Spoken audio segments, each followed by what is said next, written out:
Hey guys, Siddharth here. Uh, we have just completed the week three of our sessions, and we have come way too far. We started with nothing, and now we have learned so much, right? You guys should be in a position where you can build production ready applications with Angular, okay? And hope you guys do that soon enough. Uh, so it's time for the week three assignment, and this is something that you have to implement as a part of it. So we have two routes here. One would be the directives and pipes route, and the other one would be forms route. Okay, and we have implemented the route route routing as well. So if I do not supply anything to it, it should navigate me to the forms route. If I do supply anything garbage, it should again navigate me to the forms route. Okay, in the part of directives and pipes route, we have three sections over here.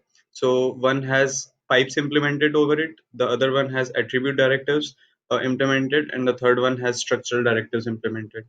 Okay, in the pipes one, what you have to do is you have to create a pipe that takes a number of characters that you have to leave and let them unmasked and mask the other of them. Okay, so without this particular pipe, the number should look something like this. Okay, and then after applying that mask, it should look something like this. So right now I have supplied 5 as the number of characters to be not masked, so it has left 5 unmasked, and the rest of them have been masked with a star sign. Okay, so this is something that you have to do as a part of the pipes section. Then comes the attribute directive section, wherein we have this text, and this text should change its color after every 1 second.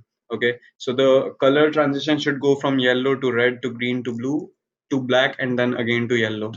Okay, so that is something that you have to do as a part of the attribute directive section. The third one is the structural directive section, wherein you have to hide this particular string from the DOM after 5 seconds. So let me just reload this page, and yeah, so this string you have to hide after 5 seconds.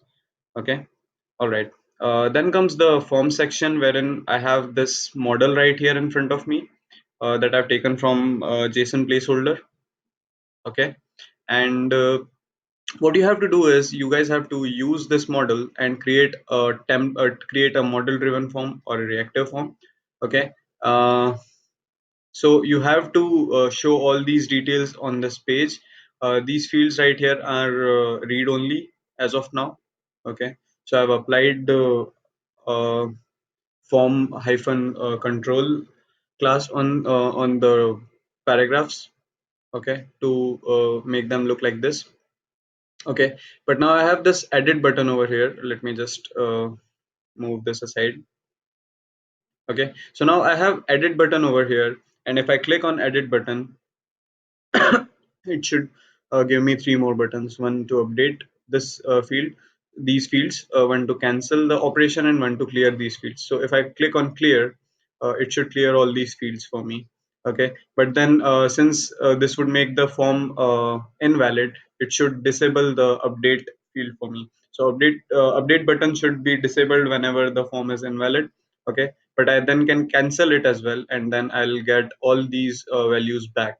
Okay, again, let's just see what happened. We clicked on edit, then we cleared, and then the update button is disabled.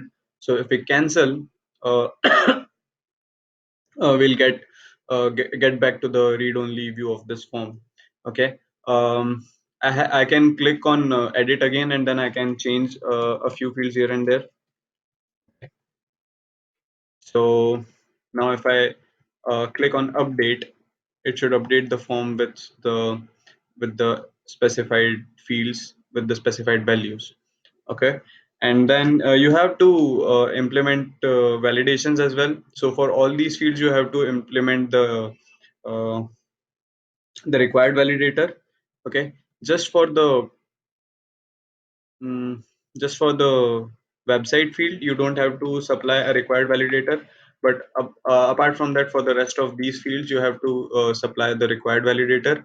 Okay, and then for the email, you have to supply the required validator as well as the email validator. So, and then you have to use the styling as well. So, if this is invalid, then it should be bordered with a 1 pixel solid red border, and the validation errors should also be shown in red. Okay. So let me just cancel this again, and we have this form now.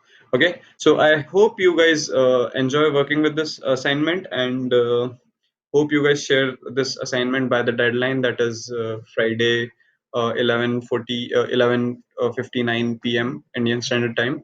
So um, let's see then. All the best for the assignment, and you guys have a good day. Bye.